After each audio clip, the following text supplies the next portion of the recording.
र विशेष आज हामी व्यवहारिक पक्षलाई अब सिद्धिएको कार्यलाई कसरी हामी हाम्रो व्यवहारिक जीवनमा लागू गर्न सक्छौँ, त्यसको हाम्रो दैनिक जीवनमा त्यसले कसरी असर गर्छ भन्ने विषयलाई आज हामी हेर्नेछौँ। तपाईँले प्रकाश 21 अध्याय पढ्न सक्नुहुन्छ।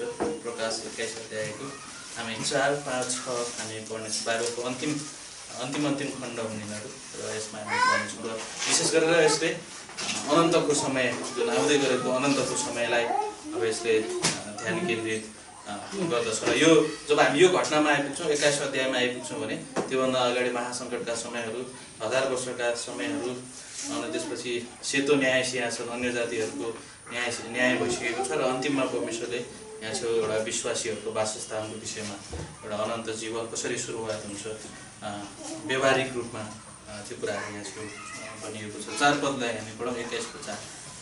अनि परमेश्वरले उनीहरूका आँखाबाट सबै आँसु पुछिदिनु भयो, अनि मृत्यु कहिले हुने छैन, न त शोक न रुवाई न कहिले पीडा नै हुनेछ, किनकि पहिलेका कुराहरू बितिसकेका छन्। अनि सिंहासनमाथि बस्नु हुनेले भन्नुभयो, हेर म सबै कुराहरू नयाँ बनाउँछु। अनि उहाँले मलाई भन्नुभयो, लेख, किनकि वचनहरू सत्य र विश्वासयोग्य छन्। अनि उहाँले मलाई भन्नुभयो, भइसक्यो। अनि यहाँ जुन भइसक्यो भन्ने शब्द चलाएको छ यो त्यही नै शब्द हो, अब सिद्धियो भन्ने शब्द। अनि उहाँले मलाई भन्नुभयो, अब सिद्धियो, अल्फा र ओमेगा, सुरु र अन्त म नै हुँ, जो तिर्खाउँछ त्यसलाई म जीवनको पानीको धाराबाट सिधैमा दिनेछु। र यहाँ चाहिँ हामीले योभन्दा अघिल्लो खण्डमा हामीले हेरेका थियौँ कि अघिल्ला वचनका अध्यायहरूमा कि परमेश्वरले उत्पत्ति 1 र 2 अध्यायमा पहिलो, दोस्रो, तेस्रो, चौथो, पाँचौँ, छैठौँ दिनमा उहाँले सम्पूर्ण सृष्टि सिर्जना गर्नुभयो, उहाँले सृष्टि गर्नुभयो र उहाँले 7औँ दिनमा आराम दिनुभयो। अनि उहाँले भन्नुभयो यहाँ चाहिँ अब पुरा भयो, अब सिद्धियो, सृष्टिको कार्य सिद्धियो। र परमेश्वरले बनाएको कुरामा न त कसैले थप्न सकेको छ न कसैले घटाउन सकेको छ। र त्यसपछि हामी यूहन्ना 19:30 आउँछौँ, जहाँ चाहिँ परमेश्वरले यसो ख्रीष्टमा सम्पूर्ण सृष्टिलाई नयाँ बनाउँदै हुनुहुन्थ्यो अनि त्यतिखेर उहाँले अब सिद्धियो भन्नुभयो। र यहाँ छ जब व्यवहारिक रूपमा सम्पूर्ण कुराहरू नयाँ भए अनि यो खण्डमा आएर परमेश्वरले भन्नुभयो, भइसक्यो, अब सिद्धियो भनेपछि परमेश्वरले हरेक पलमा सिद्धिएको कार्यलाई बाइबलमा अत्यन्तै प्रगाढ रूपले उहाँले देखाउनु भएको छ। अघिल्लो वचनहरूमा हामीले हेरेका थियौँ कि कसरी यसु ख्रीष्ट क्रुसमा जानुभयो र कसरी शैतान जिल्लियो र त्यसपछि अब सिद्धियो जुन यूहन्ना 19:30 त्यतिलाई स्थायी भनिएको छ एउटै शब्द ग्रिकमा, जसको मतलब पुरा तिरियो, केही बाँकी छैन। र त्यसपछि मालिक र नोकर, पुजारी र बलिदान, अनि जब चित्रकारले चित्र पुरा गरेपछि अनि त्यसपछि लेखकले आफ्नो लेख सिद्धाएपछि र व्यापारिक एउटा तमसुक अथवा कारोबार सिद्धिसकेपछि, एउटा हिसाब किताबको कारोबार सिद्धिसकेपछि लेख्ने शब्द त्यतिलाई स्थायीको रूपमा हामीले हेरेका थियौँ। र त्यसपछिको खण्डमा हामीले अब सिद्धियो यो एउटा विजयको शब्द हो, एउटा विजयको घोषणा हो र परमेश्वर यसु ख्रीष्टले यसलाई अत्यन्तै चिच्चाएर भन्नुभएको थियो र त्यहाँ चाहिँ शैतानको हार भयो अनि व्यवस्था त्यहाँ चाहिँ पुरा भयो, सम्पूर्ण भविष्यवाणी त्यहाँ चाहिँ पुरा भयो, उहाँले सम्पूर्ण काम सिद्धाउनु भयो। अब मुक्तिको निम्ति आवश्यक पर्ने कुनै पनि काम गर्नु बाँकी छैन, सम्पूर्ण कुराहरू यसु ख्रीष्टले सिद्धाउनु भयो भने त्यो विषयलाई हामीले हेरेका थियौँ। र त्यसपछि उत्पत्ति 2 अध्यायको 1 र 3 हामीले हेरेका थियौँ र त्यहाँबाट हामीले भनेका थियौँ। त्यसपछि हिब्रू 4:3 देखि 5 सम्मबाट हामीले हेरेका थियौँ कि यसु ख्रीष्टले सम्पूर्ण काम सिद्धाउनु भयो। अब हामी आराममा प्रवेश गर्न सक्छौँ। जब हामी विश्वास गर्छौँ त्यतिखेर हामी आराममा पस्छौँ र अरू धर्महरू आराममा छैनन्, अरू धर्महरू अझै पनि मुक्ति पाउनुको निम्ति सङ्घर्षरत छन् र कुनै पनि धर्मले मुक्तिको ग्यारेन्टी दिँदैन। तर जब हामी बाइबलमा हेर्छौँ भने, जब हामी यसु ख्रीष्टमा विश्वास गर्छौँ भने हामीले मुक्ति पायौँ। अब हामी आराममा जान सक्छौँ, त्यसपछि हामी रमाउन सक्छौँ, हामी विश्राममा प्रवेश गर्न सक्छौँ, अनि त्यसपछि धन्यवादी हुन सक्छौँ, रमाउन सक्छौँ, खुसी मनाउन सक्छौँ, एक प्रकारलाई उत्साह दिन सक्छौँ, एक प्रकारलाई हामी जोस जाँगर दिन सक्छौँ। अनि त्यो कुराहरू हेरेका थियौँ र कसरी हामीले त्यहाँ छोराको उदाहरण दिएका थियौँ, जसरी उसको बर्थडे पार्टीमा आउँदाखेरि म अझै थप्न चाहन्छु तर होइन, सम्पूर्ण काम सिद्धिसकेको छ, अब तिमी रमाऊ। र यही सिद्धिएको कार्यले क्रिस्चियनिटीलाई अथवा एउटा विश्वासी जीवन अत्यन्तै पृथक बनाउँछ अरू धर्महरूको जीवनभन्दा। अरू धर्म अझै पनि सङ्घर्षरत छ, काम सिद्धिएको छैन, अझै पनि मानिसहरू तीर्थधाम धाउँदैछन्, अझै पनि मानिसहरू विभिन्न बलिदानहरू गर्दैछन्, अझै पनि मानिसहरू दान दक्षिणाहरू गर्दैछन्। कारण किन? किनकि ती धर्मका सिद्धान्तहरूले सिकाउँछ कि जति तिमीले असल काम गर्दै जान्छौ, जति दान दक्षिणा तिमी दिँदै जान्छौ, त्यति नै तिमीले मुक्ति पाउने सम्भावना हुन्छ। अनि ती सबै अन्य धर्महरू यदि हामी साँच्चै नै अध्ययन गर्छौँ भने अझै पनि सङ्घर्षरत छन्, अझै पनि त्यहाँ मुक्तिको ग्यारेन्टी छैन। तर यहाँ छ जो साँचो प्रभु येशू ख्रीष्टमा जो परमेश्वरको पुत्र हुनुहुन्थ्यो जब उहाँ क्रुसमा भन्दै हुनुहुन्थ्यो अब सिद्धियो, अब सिद्धियो। अब मात्र हामीले के गर्न सक्छौँ? विश्वास गर्न सक्छौँ, मात्र हामी त्यसलाई ग्रहण गर्न सक्छौँ, हाम्रो जीवनमा त्यसलाई लिन सक्छौँ। र यो कुरालाई हामीले विगतका दिनहरूमा हेरेका थियौँ र विशेष गरेर आजको हामी सिद्धिएको कार्यको तिनवटा अन्तर्निहित सिद्धान्तहरूलाई, शिक्षाहरूलाई हामी हेर्नेछौँ भने अनि त्यसपछि हामी व्यवहारिक पक्षलाई अनि कसरी त्यसले हाम्रो दैनिक जीवनमा कसरी त्यो सिद्धिएको कार्य बोल्दछ, परमेश्वर कसरी बोल्नुहुन्छ त्यस कार्यद्वारा हामी त्यसमा हेर्नेछौँ। तपाईँले रोमी 3 अध्याय पल्टाउन सक्नुहुन्छ। रोमी 3 अध्यायको 23 र 24 पद हामी हेर्नेछौँ। 23 र 24 पद हामी हेर्नेछौँ। किनकि सबैले पाप गरेका छन् र परमेश्वरको महिमा रहित हुन गएका छन्, परमेश्वरको महिमाबाट चुकेका छन्, सबैले पाप गरेका छन्, पाप नगर्ने कोही पनि छैन। यदि कसैले मैले पाप गरेको छैन, म पापी होइन भने त्यो झुट हो, त्यसमा कुनै सत्य छैन, त्यसले परमेश्वरलाई इन्कार गर्छ। किनकि सबैले पाप गरेका छन् र परमेश्वरको महिमा रहित हुन गएका छन् र उहाँको अनुग्रहद्वारा ख्रीष्ट येशूमा भएका छुटकाराको कारणले तिनीहरू सित्तैमा धर्मी ठहरिन्छन्। यहाँ चाहिँ छुटकारा भन्ने कुरा छ। जब हामी अब सिद्धिएको कार्यलाई मध्यनजर गर्छौँ भने छुटकारालाई हामीले बुझ्न जरुरी छ। हामीले केबाट छुटकारा पायौँ, कसरी छुटकारा पायौँ, किन हामीले छुटकारा पायौँ, अनि त्यो विषयमा अनि के हो छुटकाराको अर्थ भनेको यो विषयमा हामीले जान्न पर्नेछ। जब यसो ख्रीष्ट क्रुसमा अब सिद्धियो भन्दै हुनुहुन्थ्यो, उहाँले घोषणा गर्दै हुनुहुन्थ्यो अब छुटकारा हो, जसले विश्वास गर्छ त्यसले छुटकारा पाउँछ। केदेखि छुटकारा? अनि जब हामी इतिहासमा हामी हेर्छौँ भने कुनै एउटा व्यक्ति, त्यतिखेर दासको प्रथा धेरै थियो, दास प्रथाहरू धेरै थिए। मानिसले दासलाई बजारमा गएर किन्थे।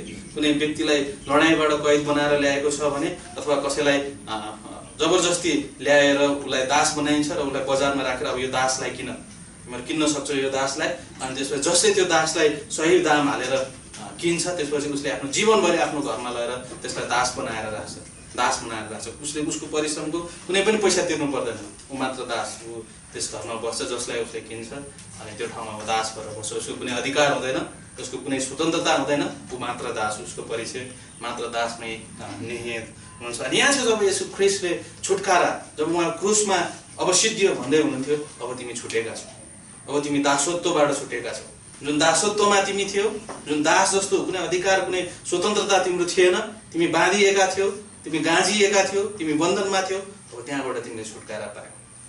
एक हिसाबले हामीलाई शैतानले एक हिसाबले एउटा बन्धनमा राखेको थियो। हामी हाम्रो पापको कारणले एउटा बन्धनमा थियौँ र हामी त्यहाँ बेचिँदै थियौँ र कसैले हाम्रो विषयमा मूल्यको विषयमा बार्गेनिङ गर्दै थियो। हामी पापको दास भएका थियौँ, हामी शैतानको दास भएका थियौँ, हामी व्यवस्थाको दास भएका थियौँ र हामी अरू धेरै कुराका दासहरू हामी भएका थियौँ। पापको दास भएका थियौँ, व्यवस्थाका दास भएका थियौँ, हामी मृत्युका दास भएका थियौँ, शैतानको दास भएका थियौँ। जब हामी एफिसी 2 अध्याय पढ्छौँ भने त्यतिखेर शैतानले हामीलाई बहकाइरहेको थियो, उसले अन्धकारमा हामीलाई जिरहेको थियो। हामी 2 कोरिन्थी 4:4 हेर्छौँ भने त्यसो शैतानले अन्धो पारिरहेको थियो। अनि त्यो अवस्थामा हामी बेचिँदै थियौँ एउटा दासको रूपमा, एउटा दासको बजारमा। अनि जब यसो ख्रीष्ट क्रुसमा हाम्रो रगत बगाउँदै हुनुहुन्थ्यो, हामीलाई त्यस दासत्वको जीवनबाट, त्यस दासमा बेचिनबाट उहाँले आफ्नो रगत बगाउनु भयो र त्यसको सही मूल्य उहाँले चुकाउनु भयो। अब हामी बेचिँदै थियौँ, हामी त्यसमा गाँजिएका थियौँ, हामी बन्धनमा थियौँ, हामी दासत्वको बजारमा हामी बेचिँदै थियौँ। त्यहाँ यसो ख्रीष्टले जानुभयो र त्यसको सही मूल्य, पुरा मूल्य उहाँले चुकाउनु भयो, र त्यसपछि हामीलाई उहाँले किन्नुभयो, उहाँले हामीलाई अनि त्यस ठाउँबाट किनेर अनि उहाँले हामीलाई स्वतन्त्र पारिदिनु भयो। अब हामी अनुग्रहको मातहतमा छौँ, अब हामी सिद्धिएको कार्यको मातहतमा छौँ। अब हामी दासत्वमा छैनौँ, त्यहाँबाट यसो ख्रीष्टले हामीलाई किनिसक्नु भयो। अब मृत्युको बन्धनले हामीलाई गाँजी राख्न सक्दैन, अब शैतानको बन्धनले हामीलाई गाँजी राख्न सक्दैन, अब व्यवस्थाको बन्धनले हामीलाई गाँजी राख्न सक्दैन, अब पापको बन्धनले हामीलाई गाँजी राख्न सक्दैन। ख्रीष्टले सम्पूर्ण कुराहरू सिद्धाउनु भयो, उहाँले सही मूल्य तिरेर हामीलाई त्यस ठाउँबाट निकाल्नु भयो र हामीलाई स्वतन्त्र पारिदिनु भयो। हामी सायद हामी बेचिएको भए हामी अनन्त रूपमा नर्गमातिर लम्किँदै थियौँ। हामी हाम्रो पापको कारणले अनि हाम्रो शैतानको मातहतको कारणले हाम्रो एक हिसाबले हाम्रो मृत्यु, जुन शारीरिक मृत्यु हाम्रो हुँदै थियो, त्यस कारणले हामी नर्गतिर डोर्याइरहेका थियौँ। तर सही समयमा परमेश्वरले आफ्नो पुत्रलाई क्रुसमा पठाउनु भयो र जब उहाँले रगत त्यहाँ थियो, अब सिद्धियो भन्नुभयो, जब उहाँले रगत बगाउनु भयो अनि त्यसपछि अब हामी स्वतन्त्र छौँ। अब मृत्युले हामीलाई जित्न सक्दैन, हामीले मृत्युलाई जितेका छौँ। अब व्यवस्थाले हामीलाई दण्डित पार्न सक्दैन, किनकि येशू ख्रीष्टले त्यो व्यवस्थाबाट हामीलाई मुक्ति दिइसक्नुभयो। अब शैतानले हामीलाई गाज्न सक्दैन, बन्धनमा पार्न सक्दैन। त्यहाँबाट येशू ख्रीष्टले हामीलाई बचाइसक्नुभयो अनि हामीलाई हाम्रो पापले अब नर्क लान सक्दैन। अब हाम्रो पापले हामीलाई नर्क लान सक्दैन। त्यहाँबाट येशू ख्रीष्टले हामीलाई किनेर स्वतन्त्र पार्नु भएको छ। अनि त्यसपछि 25 पद पनि हामी पढौँ। अनि उहाँलाई परमेश्वरले प्रयासित ठहराउनु भयो। यहाँ चाहिँ प्रयासित भन्ने शब्द हामी देख्छौँ।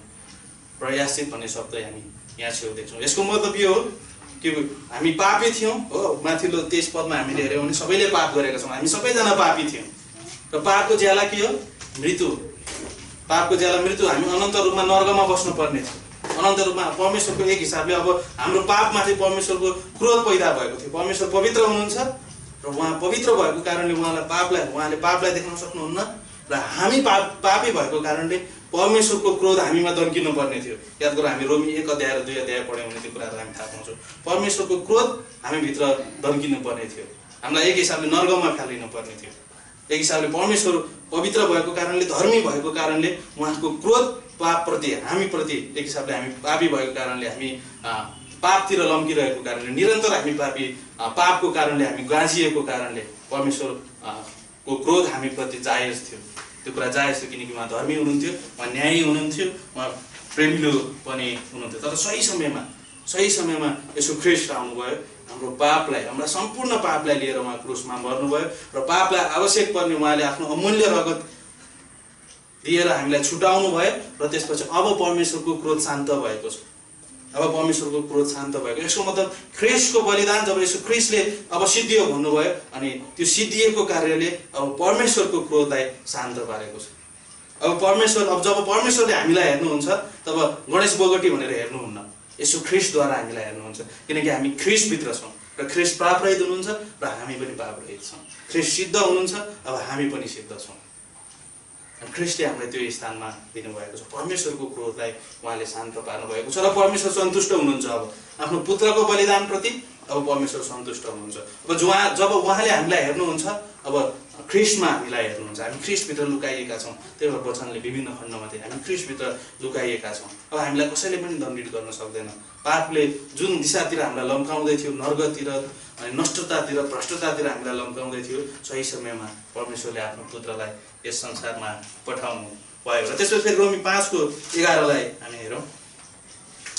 रोमी 5:11 अनि 10देखि हामी 10 र 11 हामी रोमी 5:10 र 11 किनकि शत्रु हुँदाखेरि उहाँको पुत्रको मृत्युद्वारा परमेश्वरसित हाम्रो मिलाप भयो भने मिलाप भएपछि त झन् बढ्ता गरी उहाँको जीवनद्वारा हामी बचाइनेछौँ। अनि यति मात्र होइन, तर हाम्रा प्रभु येशू ख्रीष्टद्वारा हामी परमेश्वरमा आनन्द पनि मनाउँछौँ।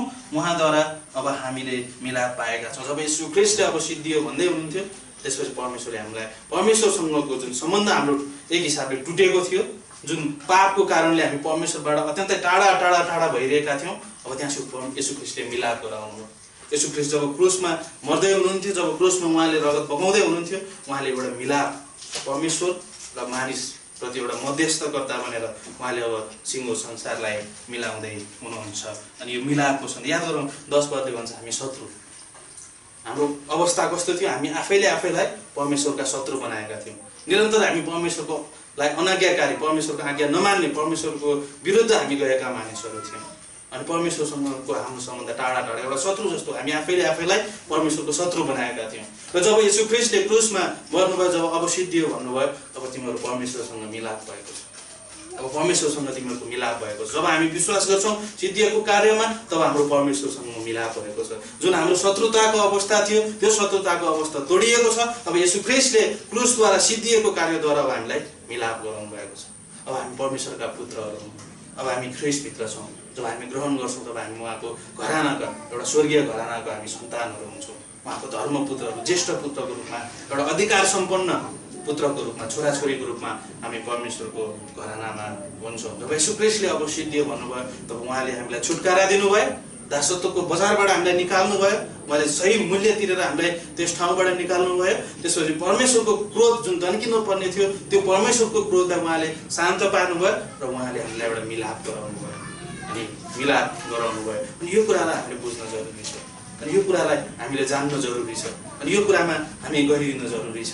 त्यही भएर अब हामीले परमेश्वरलाई आफ्नो जीवन जिउँदो बलिदानको रूपमा प्रस्तुत गर्न जरुरी छ। रोमी 12 अध्यायको 1 पदलाई अब हामी हेरौँ।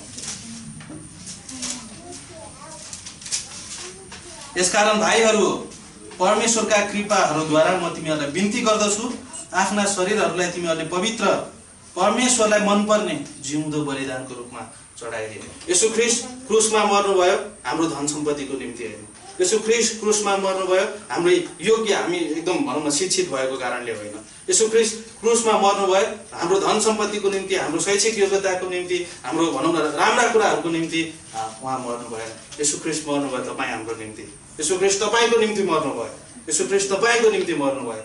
तपाईँको शिक्षाको निम्ति होइन, तपाईँको पैसाको निम्ति होइन, तपाईँ कुनै पनि अरू कुराहरू, तर येशू ख्रीष्ट तपाईँको निम्ति मर्नुभयो। परमेश्वरले तपाईँको निम्ति आफैलाई दिनुभयो। पुत्र परमेश्वर तपाईँको निम्ति उहाँ मर्न तयार हुनुभयो। परमेश्वरले एउटा सही गिफ्ट, एउटा सही उपहार, एउटा सही वरदान उहाँले आफैलाई दिनुभयो। होइन, परमेश्वरले आफैलाई हाम्रो निम्ति दिनुभयो। हेर्नुहोस् त कति उदेकको कुरा छ यो। हामी जस्तो मानिसलाई उहाँ आफै दिनुभयो, आफ्नो पुत्रलाई, आफ्नो एकलौटी पुत्रलाई उहाँले हाम्रो निम्ति। परमेश्वरले एउटा सही उपहार हामीलाई दिनुभयो, त्यो उहाँ आफै हाम्रो निम्ति मर्नुभयो। उहाँ आफै हाम्रो निम्ति तयार हुनुभयो र उहाँ आफै आफ्नो एउटा वरदानको रूपमा, एउटा तोहफाको रूपमा, एउटा उपहारको रूपमा प्रस्तुत हुनुभयो। अब हामी धन सम्पत्ति हामी परमेश्वरलाई आवश्यकता छैन, हो हामी दिन सक्छौँ मण्डलीको निम्ति, तर परमेश्वरले त्यो चाहनुभयो भने परमेश्वरले तपाईँ चाहनुहुन्छ। परमेश्वरले तपाईँ चाहनुहुन्छ, तपाईँको जीवन परमेश्वरले चाहनुहुन्छ। हाम्रो रुपैयाँ पैसा होइन, हाम्रो धन सम्पत्ति होइन, हाम्रा असल कुराहरू, हाम्रो शैक्षिक योग्यताहरू होइन, हाम्रा घमण्डहरू केही पनि होइन। परमेश्वरले तपाईँ, यदि परमेश्वरलाई हामी केही दिन चाहन्छौँ भने किन हामी हाम्रो जीवन उहाँलाई नदिने? किनकि यो जीवनको निम्ति परमेश्वरले आफ्नो पुत्रलाई क्रुसमा पठाउनु भयो र येशू ख्रीष्ट तपाईँ हाम्रो निम्ति क्रुसमा टाँगिनु भयो। अब हामी हाम्रो जीवनलाई जिउँदो बलिदानको रूपमा हामी प्रस्तुत गर्न सक्छौँ। अब हामी आफै परमेश्वरको, जसरी उहाँ हाम्रो निम्ति उपहार हुनुभयो, अब हामी उहाँको निम्ति उपहार हुन सक्छौँ। त्योभन्दा जब हामी आफैलाई परमेश्वरलाई दिन्छौँ भने, हामी आफैलाई परमेश्वरलाई उपहार दिन्छौँ भने, जिउँदो बलिदानको रूपमा प्रस्तुत गर्छौँ भने, त्योभन्दा ठुलो उपहार केही पनि